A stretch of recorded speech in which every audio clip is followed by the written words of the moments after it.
Estou tratando de burnout. Será que vou conseguir voltar a ser como eu era antes? A resposta do seu tratamento vai depender de como você vai encarar a vida depois do tratamento. E eu não estou dizendo que isso vai depender só de você.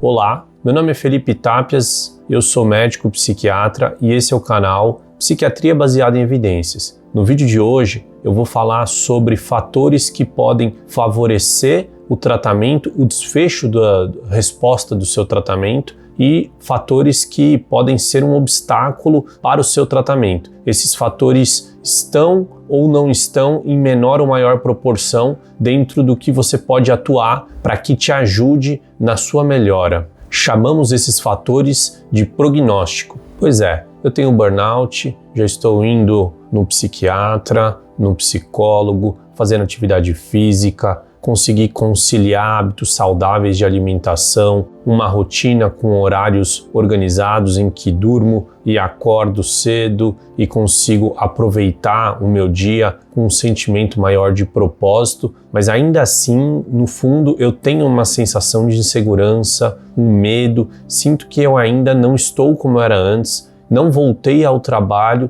e me sinto fragilizado, com um sentimento de que talvez eu não volte a fazer as minhas atividades, a ter minhas relações sociais como eu tinha antes. Se você já conseguiu organizar e colocar em prática todas essas ferramentas, você já está com um caminho bem trilhado. Mas existem ainda algumas variáveis que estão dentro do teu controle ou podem não estar. E essas variáveis têm uma relação com um bom desfecho do seu tratamento. E hoje eu vou falar aqui no vídeo algumas delas que podem ajudá-lo ou prejudicá-lo. Essas variáveis são a continência familiar, as suas condições financeiras, a abertura da sua empresa ao diálogo e a tua sensação de autoconfiança para a retomada da sua vida laboral e social. Se os seus familiares, o seu cônjuge, os seus pais têm uma visão acolhedora, compreendem bem o seu adoecimento, o prognóstico da sua doença fica muito mais favorável. Ter um olhar acolhedor, um olhar que não julgue, faz com que também você não inclui esse julgamento a si próprio. Se as pessoas com quem você convivem sabem como lidar e interagir com você, isso favorece para o seu tratamento. Frases como: isso é falta de Deus, tenta ser forte, levanta da sua cama, saia do seu quarto, se esforce, geram no paciente, geram em você um sentimento maior de fragilidade. Você começa a se sentir culpado porque acha que não está se esforçando como deveria para conseguir fazer com que você tenha a melhor, a resposta adequada. Às vezes os seus familiares, eles querem te apoiar, mas eles não sabem como fazer isso, porque eles não compreendem exatamente como funciona a doença. Portanto, ter essa relação saudável na forma como você interage com seus familiares durante o período do seu adoecimento ajuda bastante para a sua recuperação. E se você que está passando por esse processo de adoecimento quiser encaminhar um vídeo para o seu familiar, eles podem interagir com você de outras formas, tentando lidar com você respeitando os seus limites, demonstrando um apoio para os momentos, tanto os momentos que você não está bem, que você precisa ficar sozinho, sem interagir socialmente ou sem fazer as atividades ali domésticas, eventualmente porque está muito desgastado, sem energia, e ao mesmo tempo um estímulo que respeite o seu limite, um estímulo que seja do tipo: olha, se você acordou um pouco melhor hoje, se você está se sentindo um pouco bem, estou indo ao shopping, se você quiser me acompanhar seria muito bom, ou hoje o dia está muito bonito, vamos abrir aqui as janelas e fazer uma caminhada. Apoiar o paciente, estar ao lado ali e ao mesmo tempo respeitar se ele não estiver muito bem. Além disso, incentivá-lo a buscar todas as ferramentas possíveis. A atividade física, claro, caso ele tenha energia disponível para praticar. Se ele ainda não está no psicólogo, incentivá-lo, se ele ainda não conseguiu iniciar uma dieta com hábitos mais saudáveis, dar ali condições para que ele consiga colocar em prática.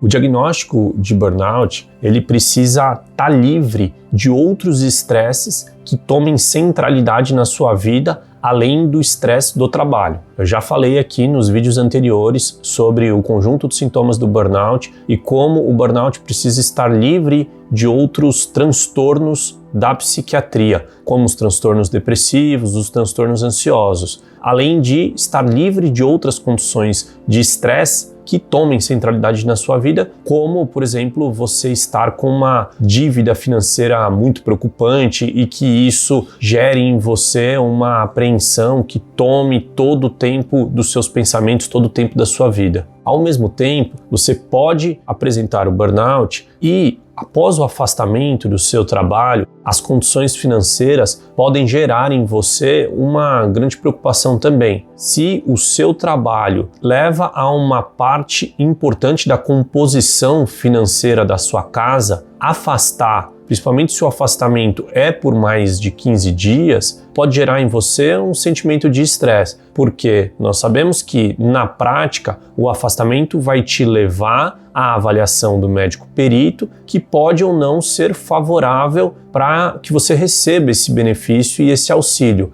E se você tem dentro da sua casa uma composição importante da renda familiar e esse seu salário paga mês a mês boa parte das contas, o afastamento e essa tensão, essa apreensão que não está nas suas mãos, que é a avaliação do médico perito, pode gerar em você um sentimento maior de estresse. Caso o resultado da sua perícia seja desfavorável e você não receba esse benefício, você pode ainda enfrentar uma outra dificuldade de que o seu médico que assistencializa e o médico do seu trabalho não concordar com a retomada das suas atividades. Então você ficar naquilo que o juridiquês, entre aspas, chama de limbo, porque você não pode retomar suas atividades laborativas, você não tem condição de saúde para que retome, mas ao mesmo tempo o médico perito avaliou que você tem essas condições, então que você deveria voltar e deu como desfavorável o seu benefício de auxílio-doença, então você não recebe o seu salário e não volta a trabalhar. E aí fica nesse limbo aguardando uma reavaliação, caso você tenha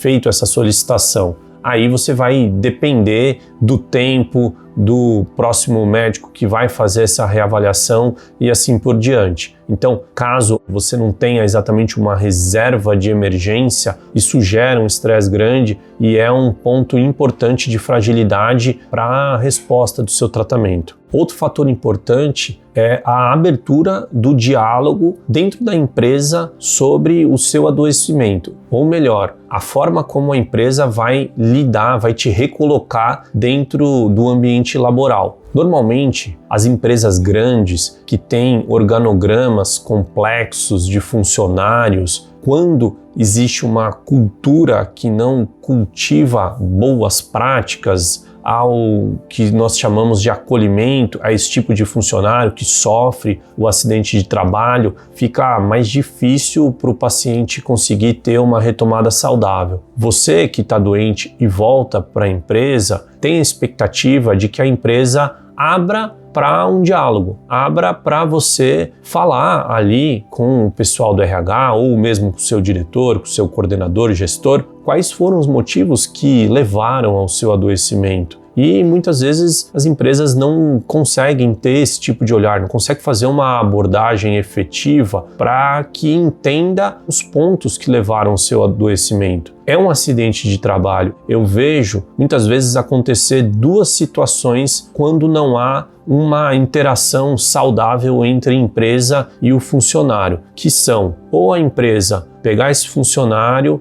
colocar ele afastado de qualquer tipo de trabalho que a empresa, que o RH ou a coordenação considere que seja estressora para aquele funcionário, e ele fica ali meio isolado. Fica ali realizando tarefas que não tem nenhum pingo de sensação de desafio, como se ele tivesse caído de posicionamento, como se ele fosse subjugado sobre a sua capacidade. É muito delicado para a empresa. A empresa talvez faça esse tipo de abordagem tentando preservar o funcionário para que ele eventualmente não seja exposto novamente sobre o estresse. Mas grande parte das vezes, aquele funcionário, ele gosta de ser desafiado. O grande problema foi a desorganização, foi a equipe enxuta, foi a forma como as coisas foram acontecendo. Outra situação comum é pegar o funcionário e readaptá-lo dentro de uma atividade com menor intensidade de estresse por um período breve, às vezes de um mês, e depois já colocá-lo novamente exatamente dentro da mesma atividade que ele fazia antes, como se esse colaborador pudesse sair, fazer o tratamento, agora ele está tratado, então podemos voltar ao posicionamento dele, exatamente com a mesma estrutura, com as mesmas tarefas que ele já fazia anteriormente. E o que vai acontecer é que ele vai retomar as mesmas interações de estresse que fizeram com que ele adoecesse. Portanto, a empresa que abre o diálogo com o funcionário e que trata aquele doente como uma meia-culpa de fato, que sempre é, no caso do burnout,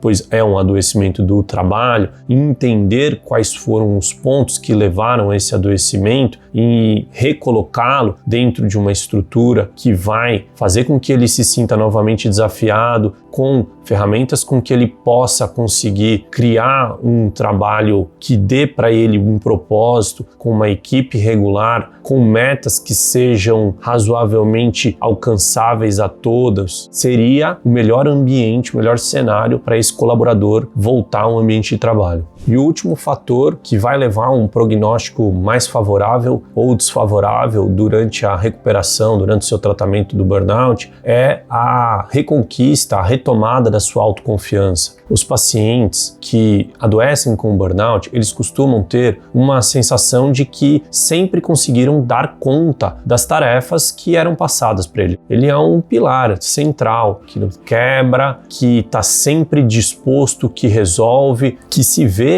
e que se cobra como se fosse uma figura de admiração para outros. E quando começa a adoecer porque está exposto a muito estresse, porque não conseguiu criar limite e ele estafou, essa pessoa ela leva algum tempo a entender que ele está adoecido. E essa demora está intimamente relacionada com essas características dele. Portanto, o ego dele, principalmente com relação ao que se diz dar conta das coisas, ao que se diz trabalhar duro, resolver problemas, estar sempre sendo uma referência para outras pessoas, gera nele uma resistência para que ele enxergue que ele está sucumbindo. Para o paciente que sofre com burnout, que tem essas características bastante intensas, para que ele retome essa autoconfiança, isso leva tempo. Já que ele é essa pessoa indestrutível, na hora que ele rompe, gera nele um sentimento de fragilidade muito intensa.